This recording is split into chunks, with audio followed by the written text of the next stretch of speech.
네, 매주 수요일의 코너입니다. 여의도 영업비밀에서는 정치권의 뜨거운 이슈 그리고 복잡한 속사정을 전달해 드립니다. 오늘 여의도 영업비밀은 구재룡 변호사와 함께하겠습니다. 어서 오세요. 안녕하세요. 예, 2주 만에 또 뵙게 됐는데요. 어제 TV 토론 있었잖아요. 국민의힘 전당대회. 네. 좀 어떻게 보셨어요? 아, 이게 굉장히 치열하구나. 네. 정말 참담한 마음도 있었고 한편으로는 저 중에는 대부분은 정치 생명까지 걸고 싸우시는구나 이런 느낌을 확 받았어요. 네, 정치 그래서 생명까지. 예, 저는 이게 당대표 선거가 아니라 예.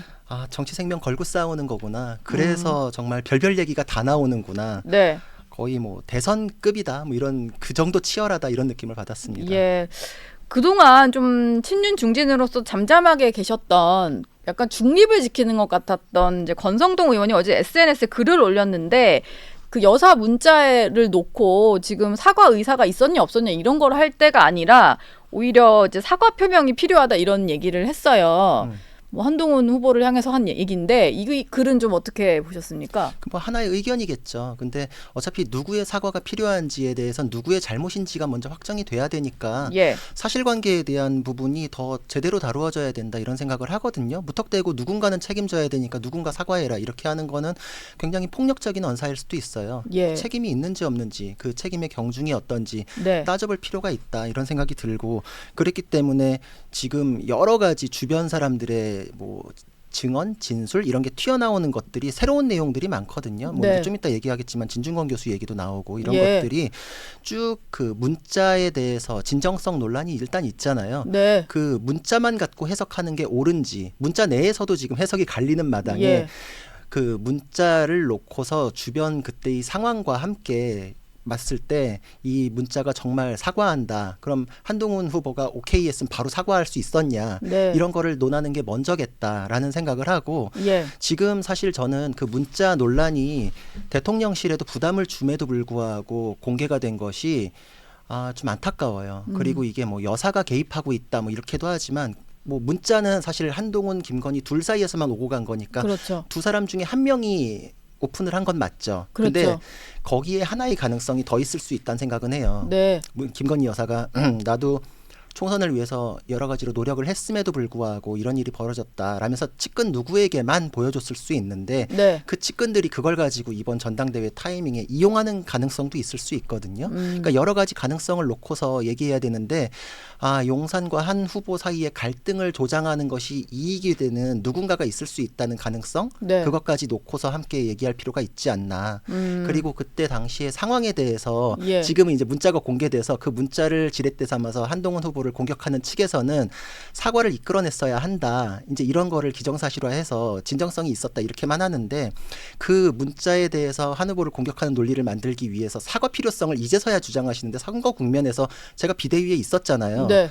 1월 넘어가면서부터는 김건희 여사와 관련해 가지고 그 이슈를 언급한 분이 한 분도 없어요. 예. 왜냐하면 선거 국면에선 이슈는 항상 터지잖아요. 네. 그 새로운 이슈들에 대해서 주되게 다룰 때 김건희 여사 이슈는 대통령의 담화 이후에는 이게 선거에 영향을 미치는 굉장히 핵심이다라는 식으로 다루어지지는 않았어요. 네. 근데 이제 와서는 총선의 결과를 좌우하는 굉장히 큰 이슈다 이렇게 주장을 하시는 분들이 오히려 뭐 조정훈 의원이나 이런 분들 얘기하시는데 당에 한 번도 그분 이런 얘기한 적 없거든요. 예. 그리고 그거를 바꿔서 또 얘기해보라 그러면 얘기를 못하는 게 총선 결과에 대해서 문자가 사과가 영향을 미쳤다라고 주장하시면 그 사과의 원인인 김건희 여사의 명품백 수수가 총선을 망친 원인입니까? 이렇게 또 직접적으로 물어보면 대답 못할걸요. 예. 직접적으로 물어봐야겠어요. 앞으로 그렇죠. 나오시면. 네. 그 얘기가 그 얘기인데도 같은 얘기인데. 같은 얘기인데도 또 직접적으로 용산에 대해서 척지는 듯한 얘기는 안 하시거든요. 네.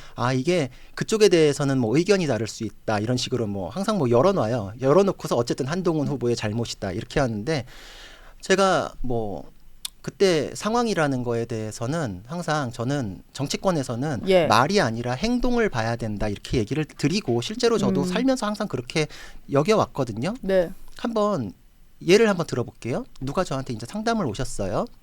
돈을 빌려줬는데 변제기가 1년이 넘도록 전혀 안 갚습니다. 네. 근데 문자로는 갚겠다고 연락은 와요. 예. 이거 어떡할까요? 라고 하면은 네. 문자가 진짠데 그거 믿고 기다리셔야죠 라고 하고 돌려보낼까요? 여러분들 같으면 계속 그냥 기다리실까요? 문자만 놓고 예. 돈을 안 갚고 있는 그 1년 이상의 상황, 그 행동을 보고서 판단하실 상황은 아닌가요? 예. 여기에 사실관계를 하나 더 추가해 볼게요. 네. 그 사람은 갚겠다고 띄엄띄엄 문자는 오는데 그 사람의 가족이 저한테 와가지고 왜 갚으라고 그러냐, 예. 그런 얘기하지 마라. 네. 더 나아가서 너 채권 포기해라. 예. 채권자 지위에서 물러나라 라고 가족이 막 저한테 그래요. 그러면은 그 문자 오는 거에 대해서 당신은 이렇게 갚으려고 노력하고 진정성이 있는데 네. 가족이 설령 그렇더라도 나 그 문자 믿고 기다릴게요 예. 라고 가만히 있을까? 이 얘기 듣고서 한번 생각해 보시면 어떨까? 다들 비유를 해주시니까 좀 이해가 되는데. 근데 딱 잘라서 한동훈 책임으로 만들기 위한 사람은 문자만 놓고서 얘기하려다 보니까 말이 꼬이고 예. 상식에 이렇게 와닿지 않는다 이렇게 생각이 되고 네. 그러니까 이게 지금 앞뒤가 안 맞으니까 대통령실에서 있었던 사퇴 요구에 대해서 어떤 분은 방송에서 사퇴 요구가 있었다는 것 자체가 명확하지 않다 뭐 이런 얘기까지도 하시더라고요. 예. 그건 뭐 다 기정사실화 된 건데. 그런 것까지도 물타기를 하시는데 예. 사퇴 요구가 있었던 건 우리가 모두 다 그렇게 알고 있었고 갈등이 있었던 건 확실한데 네. 사과 요구에 의한 갈등이 아니면 그때의 갈등은 뭔가요? 그럼 뭐 문자에 대해서 답하지 않아서 화가 나서 갈등이 생겼다. 그럼 더 용산 대통령실을 우습게 만드는 게 되거든요. 예. 그리고 사퇴 요구가 있었다는 건 제가 직접 들어서 알고 있어요. 왜냐하면 이게 이제 진술의 신빙성이라 그러죠. 네. 그때 당시에 다른 얘기를 하다가 사퇴 요구에 대한 얘기가 비대위에서 식사할 때 나왔었어요. 그 네. 당시에요. 당시에. 네. 그러니까 사퇴 요구 받고 며칠 안 지났었는데 식사를 했어요. 근데 그 비대위원장 되고서 전국을 계속 돌고 있었잖아요. 네. 그래서 하루도 못 쉬고 이렇게 되는데 건강은 좀 어떠십니까? 뭐 이제 이런 얘기가 나왔어요. 그래서 네.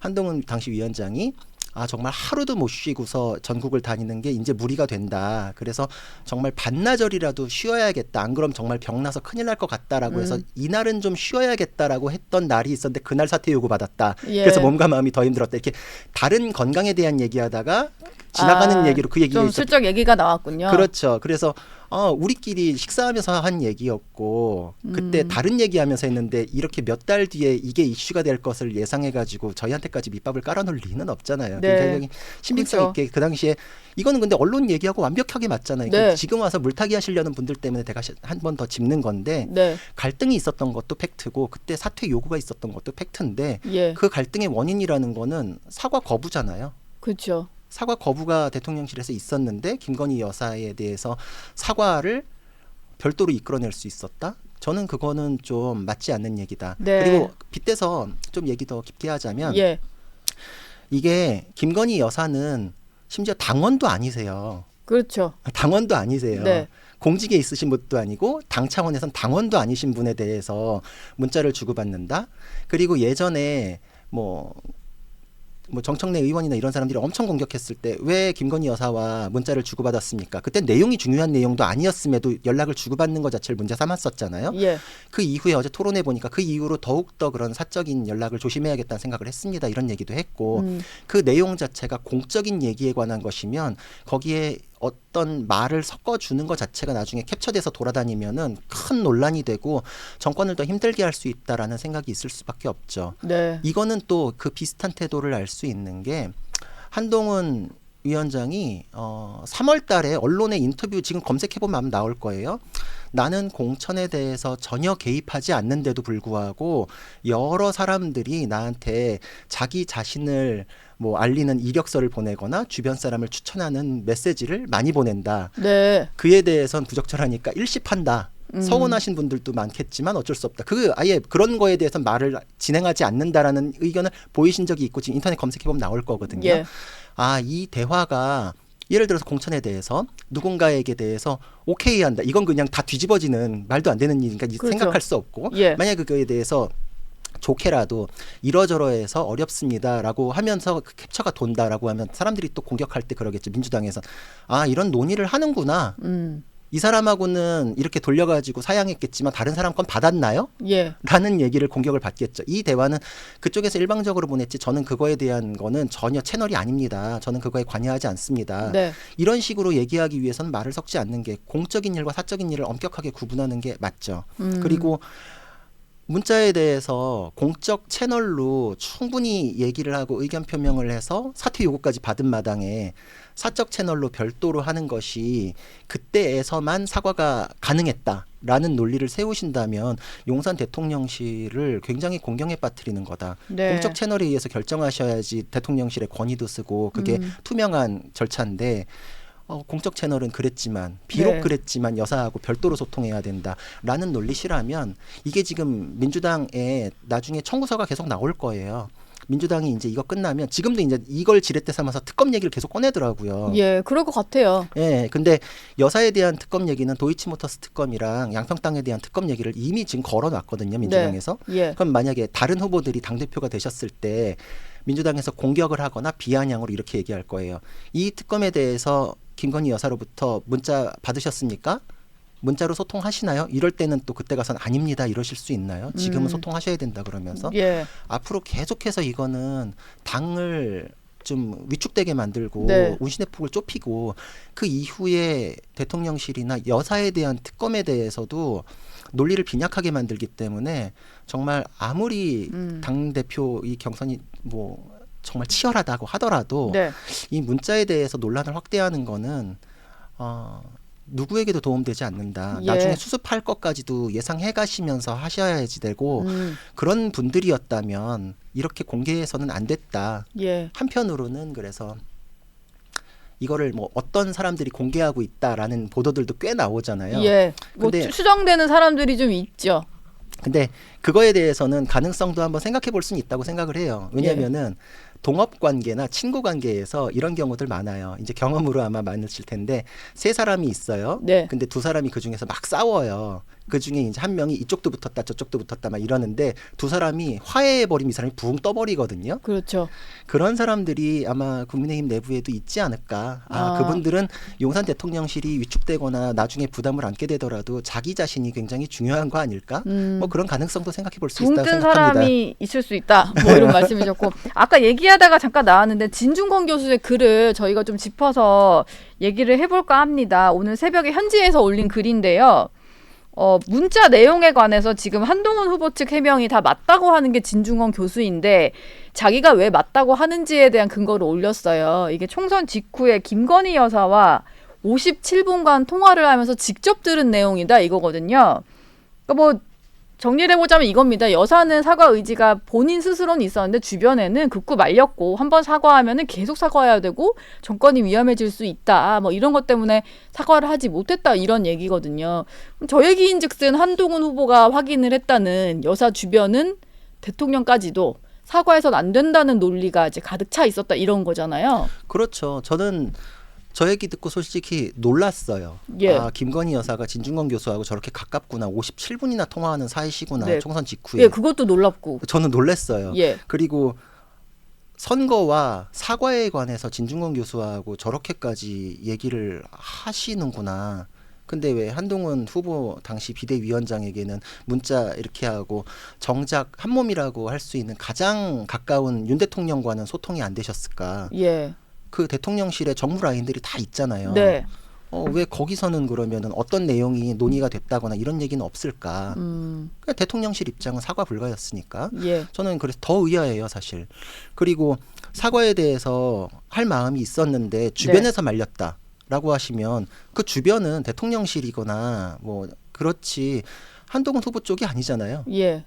그렇겠죠. 사과를 요구했었으니까 한동훈 그러니까요. 후보는. 주변에서 말렸다라고 하고 타임라인도 맞춰볼 필요가 있는 게 예. 19일부터 뭐 23일까지 이렇게 문자가 오고 갈 때 그 사이에 친윤 그룹에서 사과 불가에 대한 메시지를 계속 냈어요. 네. 뭐 사과를 하면 앞으로 계속 사과해야 되고 민주당에서 들깨처럼 물어뜯을 것이다. 뭐 이런 얘기 막 하고 뭐 나왔잖아요. 그때 이철규 의원이나 이용 의원이나 이게 공개적으로 막 뭐 그런 장해찬 거 그렇죠. 최고. 그렇죠. 네. 있었잖아요. 메시지가 나왔고 네. 그리고 사과 불가에 대한 거 뭐 자기들끼리 뭐 문자도 공유하고 이랬던 걸로 언론 보도도 됐었는데 그분들하고 전혀 상관없는 별도의 또 뭐 주변 사람들 뭐 누군지는 잘 모르겠지만 하여튼 의견은 똑같으니까 사과 불가 쪽 의견이 나왔던 거 아니겠어요? 네. 주변에선 사과 불가 쪽으로 의견이 정리가 됐던 건데 네. 그거에도 불구하고 대통령실에도 불구하고 그 측근에도 불구하고 한동훈은 그 사과를 문자를 통해서 이끌어냈어야 된다. 네.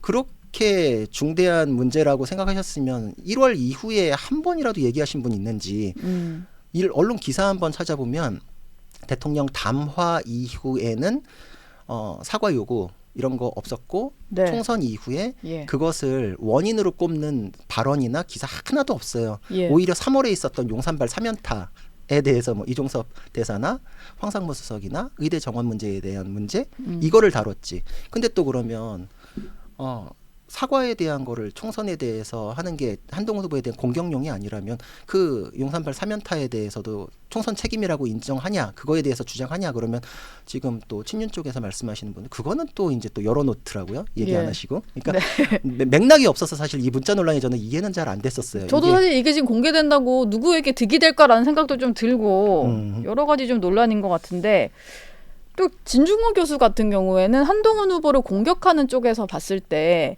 진 교수의 어떤 이념 성향 자체가 원래 이제 보수는 아니다 보니까 뭐 얼치기 좌파 이런 식으로 비판을 하면서 그런 사람한테 조언을 받는다. 오히려 한동훈 후보의 정체성 공격 소재로도 쓰였었거든요.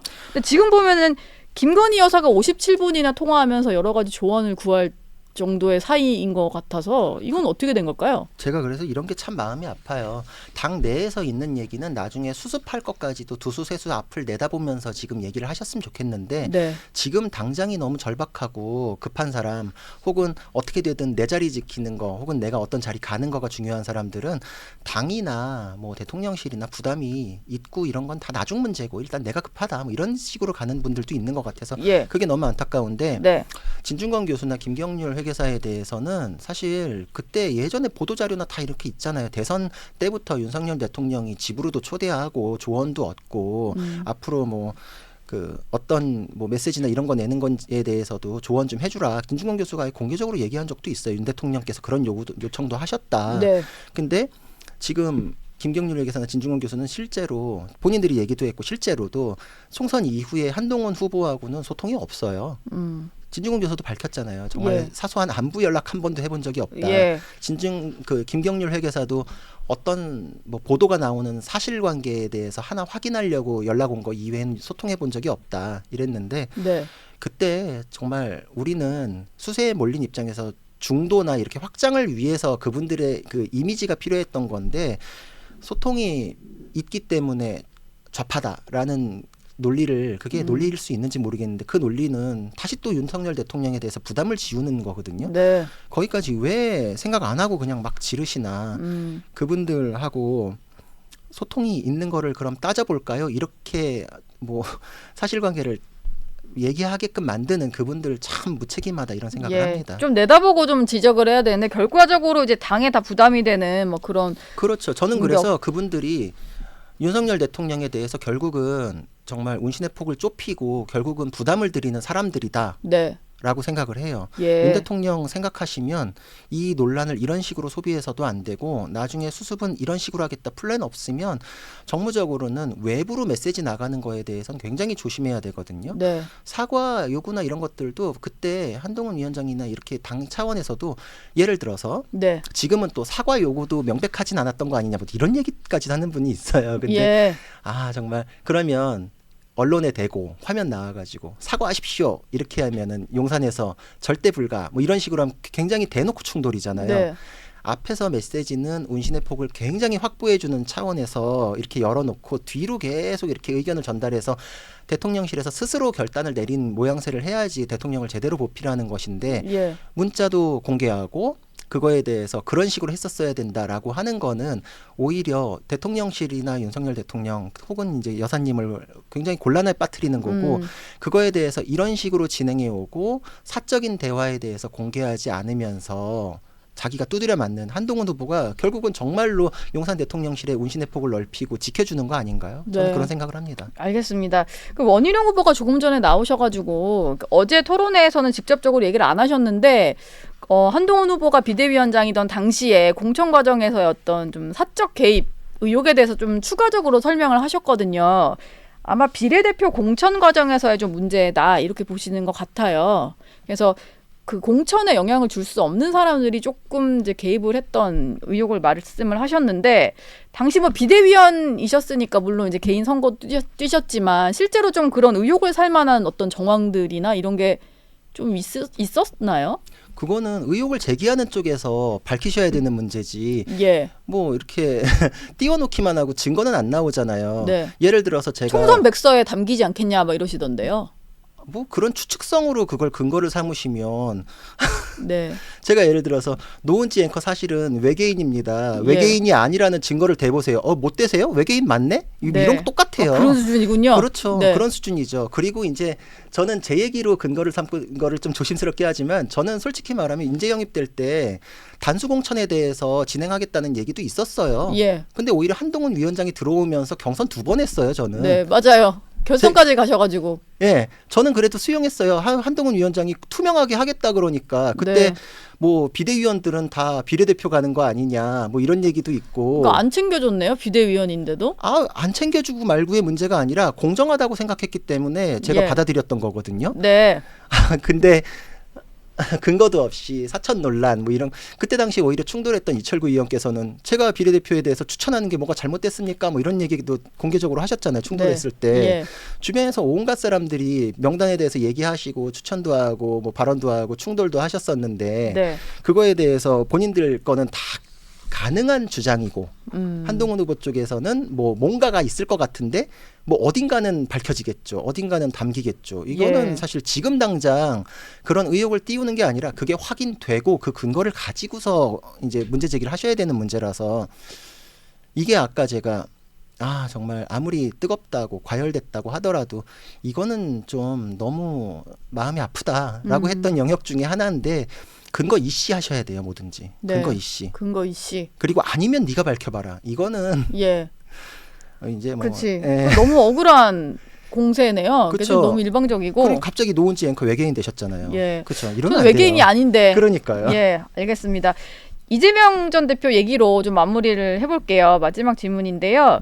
4개의 재판을 현재 받고 있는데 결심 공판 날짜가 좀 나왔습니다. 9월 6일, 30일에 뭐 선거법 위반 미중교사 재판이 다 결심 공판이 나올 거라서 이렇게 되면 1심 선고가 10월에는 다 나오게 되는 상황인 거죠. 통상적으로 한 달 정도면 이제 판결을 선고하니까 예. 10월 아무리 늦어도 11월 초 뭐 이 정도까지는 이제 선고가 나오는 거죠. 예. 근데 이게 두 개가 다 어느 정도 유죄 증거들이 좀 쌓여가지고 웬만큼 이제 형이 나올 것 같다라는 전망이 있는데 좀 어떻게 보세요? 저도 그렇게 보고 있습니다. 예. 일단 위증교사에 대해서는 그 유창훈 판사마저도 범죄 혐의가 소명된 걸로 보인다라고 네. 했잖아요. 녹취가 있어요. 영장 기각하면서도 이제 그건 소명된다라고 그렇죠. 했으니까. 그러니까요. 그래서 와 그분마저도 그 유창훈 판사마저도 소명됐다고 봤으면 예. 이거에는 유죄 가능성을 굉장히 높게 봐야 된다 이런 생각을 하고 있고 네. 위증을 한 본범이 나 위증한 거 맞다고 지금 자백을 하고 있잖아요. 예. 그러니까 그렇죠. 예. 이거는 그냥 그 영장 단계보다도 더 나아가서 법정 진술 단계에서도 자백까지 이루어졌기 때문에 예. 이재명 대표가 혼자 아니다라고 해가지고 벗어날 수 있는 부분은 아니다. 저는 법리적으로 그렇게 생각을 하고 예. 그리고 그 공직선거법상의 허위사실 공표는 이제 김문기 처장 아냐 모르냐 플러스 이제 그거 국토부의 협박이 있었냐 이건데 굉장히 이게 법적으로 좀 설명할 게 많긴 한데 네. 설명할 시간이 되는지 짧게 해주시면 됩니다. 예. 요약 잘하시니까는. 네. 아는지 모르는지 이거는 이제 후보자의 행위에 관련된 건데 네. 이거는 저는 알았다라는 결론은 날 것 같아요. 근데 알았음에도 불구하고 이게 법적으로 허위인지 아닌지 여기는 이제 다시 또 나아갈 수 있는 부분이 있기 때문에 네. 저는 거기는 반반 정도 보고 그리고 뒤에 협박 발언은 이게 뉴스 기사만 보고서 이제 굉장히 핵심만 딱 헤드라인으로 하니까 협박은 주관적인 영역 아닌가 뭐 이렇게 생각하시는데 네. 그게 아니고 예. 그 발언 전체가 문제되는데 공공기관 이전에 관한 특별법이 있어요. 예. 그 특별법이 적용되면 국토부가 요구할 때 따라야만 해요. 네. 근데 이재명 당시 경기지사가 다 이렇게 얘기했어. 그 특별법이 적용되는데 안 따르니까 여기서 안 따를 경우에 직무유기가 문제된다는 협박이 있었다 이렇게 됐는데 네. 그 특별법이 적용이 안 돼요. 아, 그래요? 적용이 안 돼요. 네. 아예 공소장에 그렇게 명시도 돼 있고 실제로도 적용이 안 됐기 때문에 예. 이게 그 법에 의한 요구입니까? 경기도에서 문의를 하니까 아닙니다. 적의 처리하십시오. 그 유명한 적의 처리하십시오. 네. 여기서 그래서 그 맥락으로 나온 거기 때문에 예. 딱 딱 잘라서 협박이 있었냐 없었냐만 갖고 얘기하는 분은 내용을 잘 모르시고 하는 거거나 아니면 물타기 하는 거고 네. 그 법이 적용이 안 되는 첫 단추부터가 문제이기 때문에 적용이 된다 그러셔가지고 쭉 연결해서 발언을 하셨거든요.